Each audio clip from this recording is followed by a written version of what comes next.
Welcome to another edition of the eSpot with Camille. The eSpot is your location for the latest in entertainment, beauty, and design from the people who make it. Thanks for joining.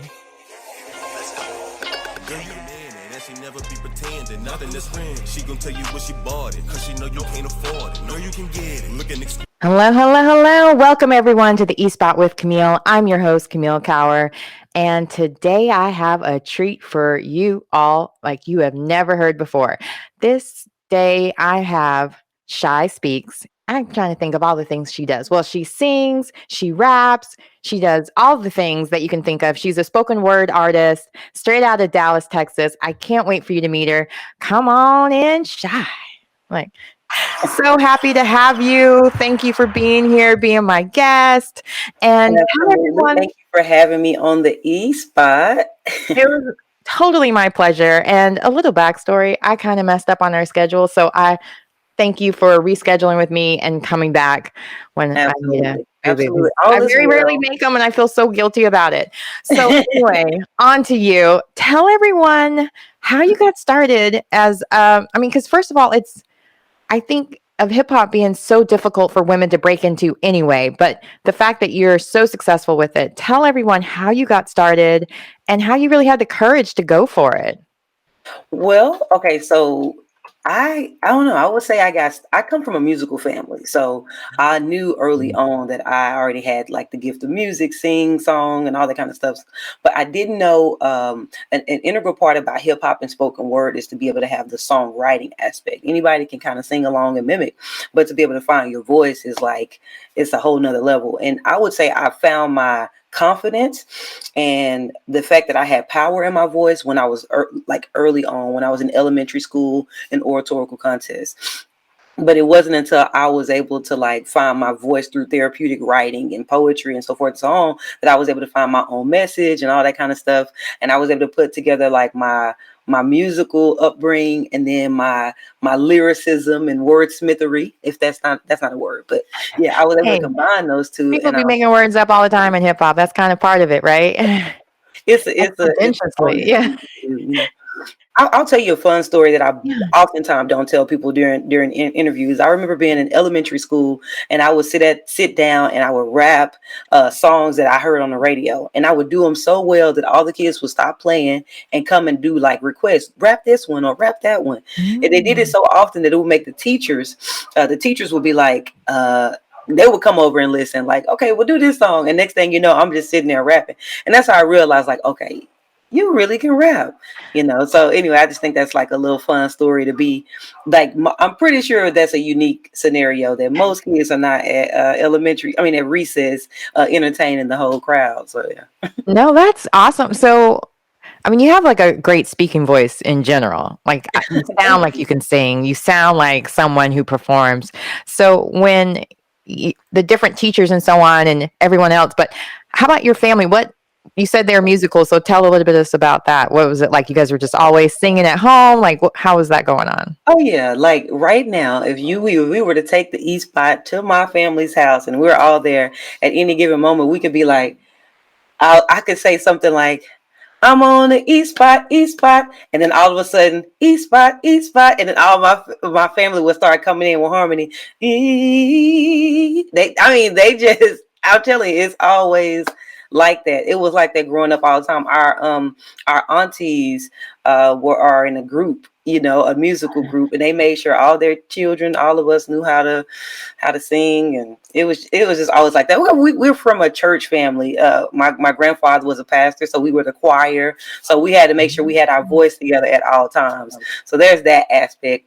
Yeah. But where I would say my mom understood like the power of my voice, my speaking voice, my delivery, my ability to be able to be convicting and compelling was when she put me in oratorical contest, probably at 6 or 7 years old. And I would recite like Maya Angelou speeches or, I Have a Dream speeches, or I could just go for 3 to 4 minutes with just a long speech and say it with conviction and passion. And my mom was like, yeah, that's something.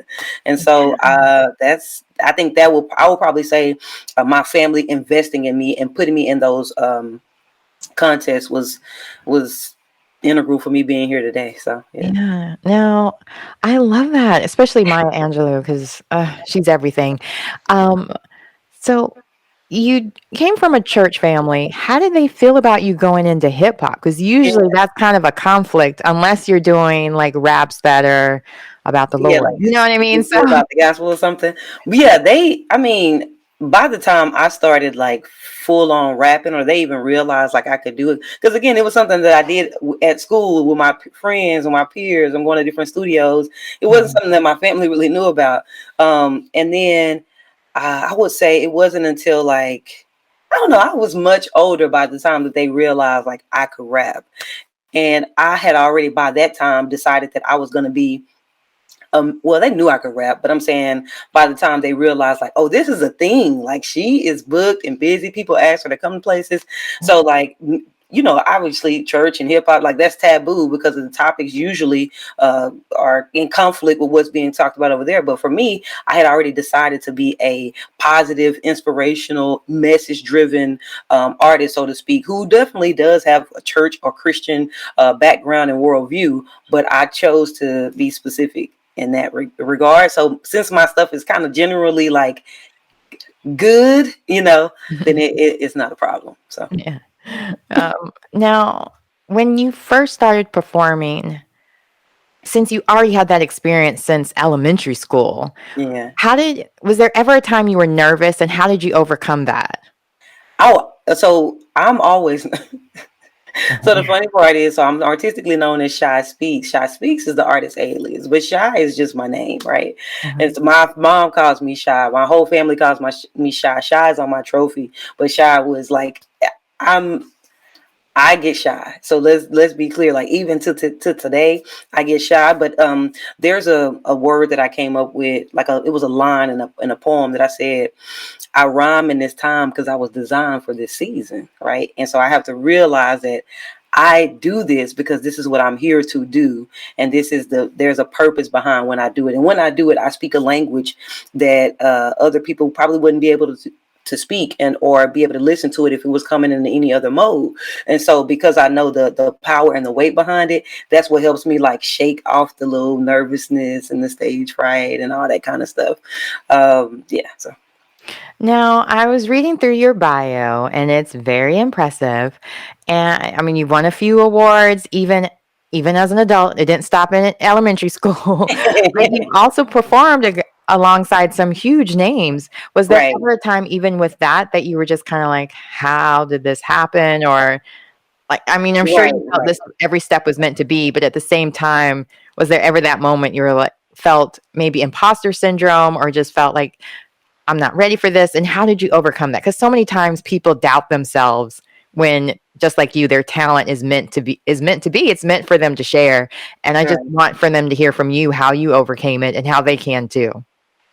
You know, I guess I don't know. I don't know if I ever had like imposter syndrome in the regard to music, but I felt it in other areas of my life.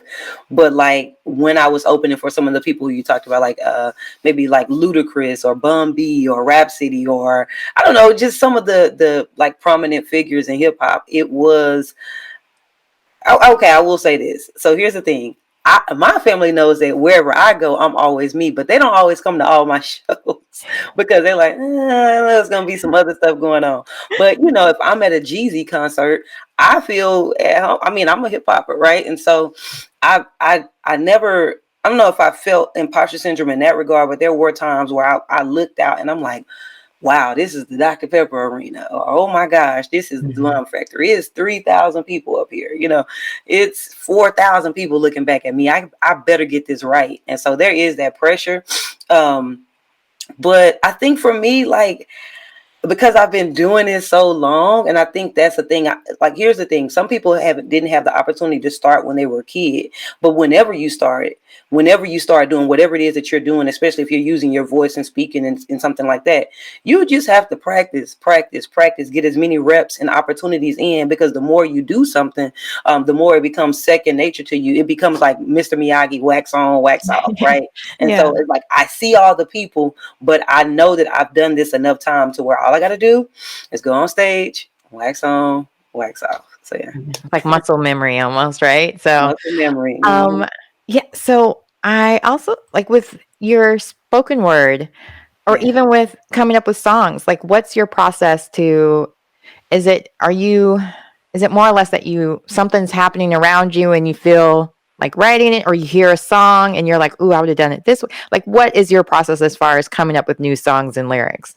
So some of the things you just kind of said are like all of those things happen to me. I'm not one of those people that's like I have a rigid system, like it has to come to me this way. Now I will say this: there's a statement that says that a fool speaks when they want to say something, and then a wise person speaks when they have something to say. And so whenever I feel a message like bubbling up within me and I have something to say, then inspiration comes easily. It's easy for me to write, right? I have something to say. So most of the time the message or the concept of the idea comes first. But there are times where I hear a track or music beat, I'm like, ooh, this is it. And it just kind of just happens right there. So I don't have a really rigid way. But you did mention something. You said, do you sometimes hear the beat and you're like, oh, I need to do this and turn it into my own? I actually have recently started doing that in 2020, during like the pandemic, the onset of the pandemic. I launched a series called Free Lunch Fridays, where I hop on other people's beats and I just kind of go in. It's kind of like it's like combining free lunch, free food, and the freestyle, the spirit of freestyle and free verse. So yeah, so I do a couple of different things, but mostly for me, it's usually a message that kind of comes in my head or a thought. So That's fascinating. So you also are a voiceover artist. How did yeah. that come about? And where have we might have heard? No, I'm just kidding. What is your favorite part of doing that as well?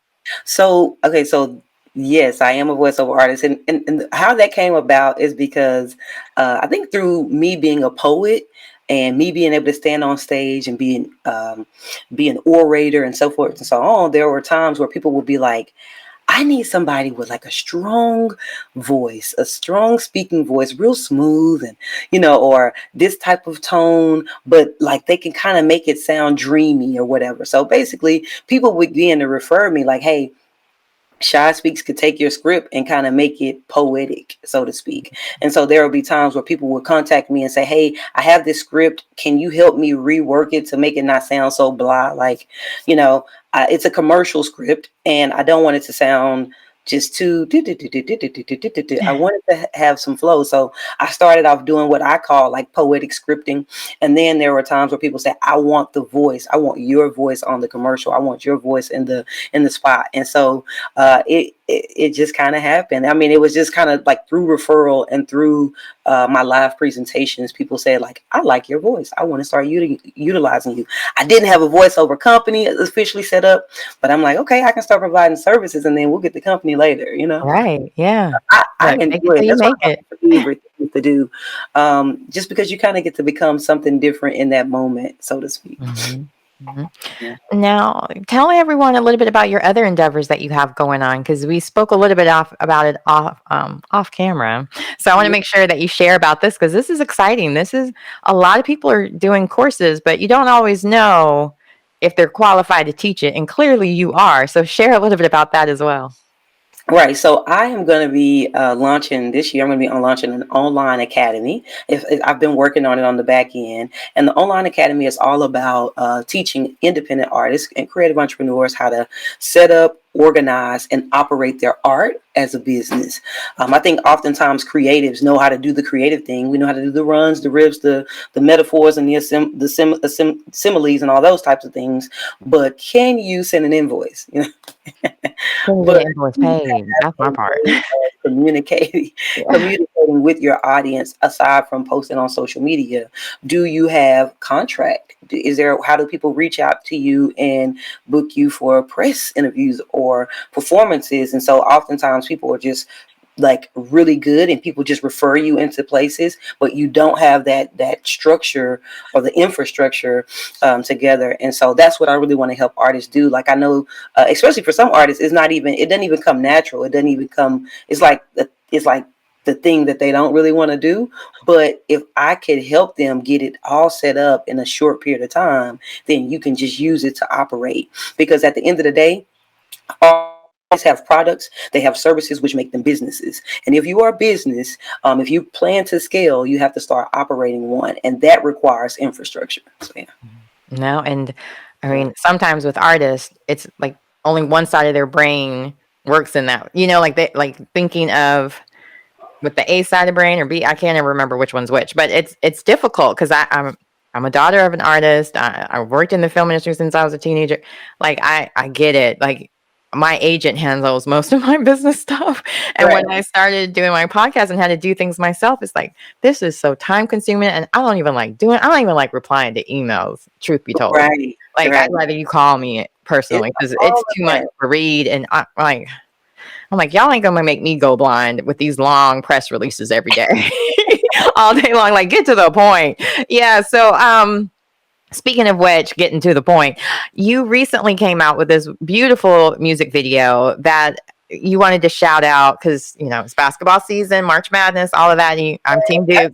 And speaking of a basketball team that begins with D, can you share a little bit about that? And I'll show the audience the video after you tell a little bit about it and how that came about. Yes. So, as I mentioned earlier, most of my music and artistry, spoken, any of it comes out of a bag of trying to be positive, inspirational, and uplifting. I think that's what comes natural to me. I think there's not a soul on the planet that cannot stand to be encouraged just a little bit more. And so, I actually wrote this song called Wings. Right. The song is called Wings, and it's all about kind of like pretty much reveling in the secret sauce that you have that causes you to be able to fly and soar to great heights. And I'm like, I want this song to feel like an anthem. I want it to feel like a sports anthem. If I'm going to do sports, it needs to be specifically for female basketball athletes because, I played high school sports, little small piece of college. But I wanted to dedicate it to the women's sports world. And so anyway, I recently shot. The song was released on March 4th, and I dedicated the music video to the DeSoto Lady Eagles, which is the DeSoto High School girls basketball team in the DFW Metroplex right here in Texas. And they actually won state, right? So we recorded the video, and then a couple of weeks later, they played in state. We dropped the video the day before they won the championship. I don't even know how we like conceptualized to do all that at once, but Wings, listen, it's a song that it's a sports anthem kind of, but it's also just the anthem for you and your team to feel like, okay, we got this going on. We all the way up, So yes, I love it. I love it. I love it. I love the song, but the video was so fun to shoot. We incorporated the girls. The girls basketball team is in the video. The coach, all of that is super historic. And wait, the mayor too, right? And the mayor of DeSoto is in the video. The principal is in the video. The coaches. I get so excited talking about it. Let me calm down. Look, let's talk no more. Let's show the people what's going on. So let me just bring that up so everybody can see what we are talking about.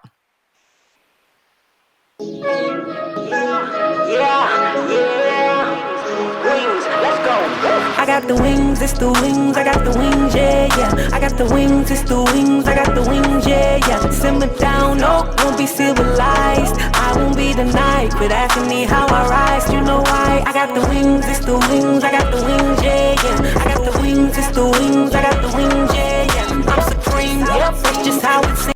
Look, you got to see the rest of it on YouTube. I'll drop the link because it brings me all that like pep rally, fun. Like it reminds me of the good times of high school because a lot of times you remember the bad. But I had a great time in high school. I was an athlete as well. So like it brought back all that fun of Friday nights going to the football or basketball games and just cheering for your team, talking junk, looking fly, and the whole thing, and having like your whole dance routine that you did towards certain songs and stuff. Like it's really cool. And gotta shout out Duke too. So I'm curious, like after they won and everything, and the mayor, and how did they respond to seeing the video? Because I'm sure they were hype as well about it. Yes, what got me was like how excited the coach was, because think about it, the coach was in playoffs at the end of her last, I think, season game before they went into playoffs. We were like, can we do, we need to shoot the music video. Can we do it now? She's like, let's do it now. But she wanted them to stay focused in that game mode. We trying to win a championship, not to be celebrating, but they needed to celebrate. I mean, they were like, I think they were like, they lost 0 games in their district. I think they may have only lost 1 game at an ESPN Invitational, which was all the girls around the nation. Like, so I'm like, they need to celebrate. So anyway, we did the video. The girls had so much fun. If you watch it, because she teased you with it, go back and watch the video. You'll see them getting in there. And at the end of it, coach was like, when they saw the video, they were like, this is amazing.